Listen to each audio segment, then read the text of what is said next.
Barbie Imperial bagong karakter sa Batang Quiapo. Laban o kakampi? Malapit nang mapanood si Barbie Imperial sa pinakasikat na teleserye sa telebisyon ngayon, ang FPJ's Letter Batang Quiapo. Ang aktres ay excited na ipakita ang kanyang bagong karakter sa hit seryeng ito na pinagbibidahan ni Coco Martin.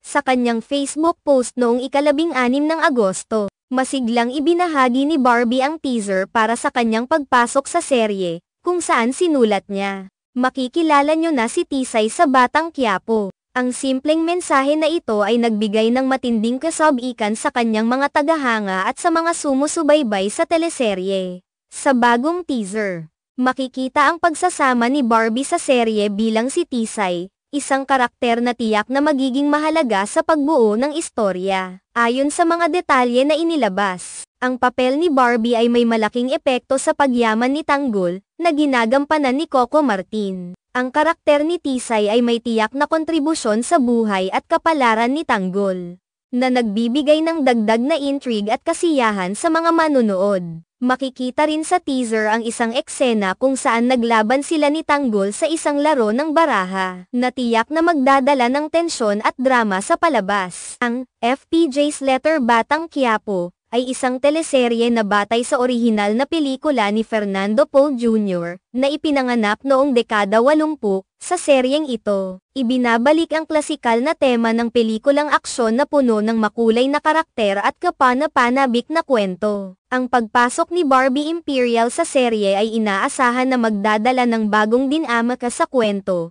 lalo na sa kanyang pakikipag-ugnayan kay Tanggol at iba pang pangunahing tauhan. Isang mahalagang bahagi ng telebisyon ang pagkakaroon ng mga bagong karakter na nagbibigay ng fresh na elemento sa istorya. Ang pagdating ni Barbie bilang si Tisay ay isa sa mga highlight ng serye, at tiyak na marami ang maghihintay sa kanyang pagganap. Ang teaser na kanyang ibinahagi ay nagpapakita ng mga eksena kung saan tila may tensyon at drama na nagaganap, na nagbigay sa mga manunood ng ideya kung paano magiging mahalaga ang kanyang papel sa pag-unlad ng kwento. Noong ika-16 ng Hulyo, isang iba pang aktres na si Kim Domingo ay lumabas din sa Batang Quiapo bilang si Madonna. Ang kanyang pagpasok sa serye ay nagbigay ng bagong twist sa istorya at nagdagdag sa kulay ng palabas. Si Madonna, ang karakter na ginampanan ni Kim, ay nagbigay ng bagong dimensyon sa serye at tiyak na nakatulong sa pagpapalawak ng kwento. Sa bawat pagpasok ng bagong karakter,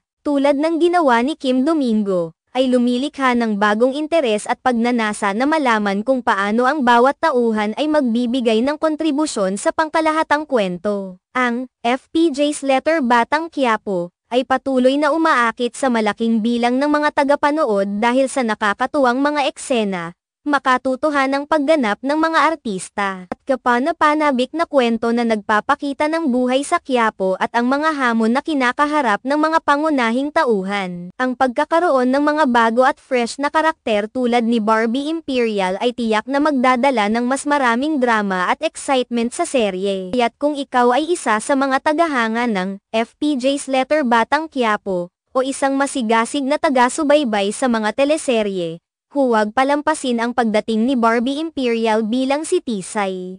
Siguradong magdadala siya ng bago at kapana-panabik na elemento sa palabas na magpapasaya sa mga tagapanood. Ang bawat pagpasok ng bagong karakter ay isa sa mga dahilan kung bakit patuloy na sumasabik ang mga tao sa bawat episode ng serye. Sa huli, ang FPJ's Letter Batang Quiapo ay patunay na ang telebisyon ay isang mahusay na medium upang ipakita ang mga kwento ng buhay, pag-ibig, at pakikipagsapalaran sa isang paraan na nakakaaliw at nagbibigay inspirasyon. Ang pagganap ni Barbie Imperial bilang si Tisay ay isa lamang sa maraming aspeto na dapat abangan sa teleseryeng ito. Kaya't manatiling nakatutok para sa mga susunod na episode at mga bagong twist sa kwento.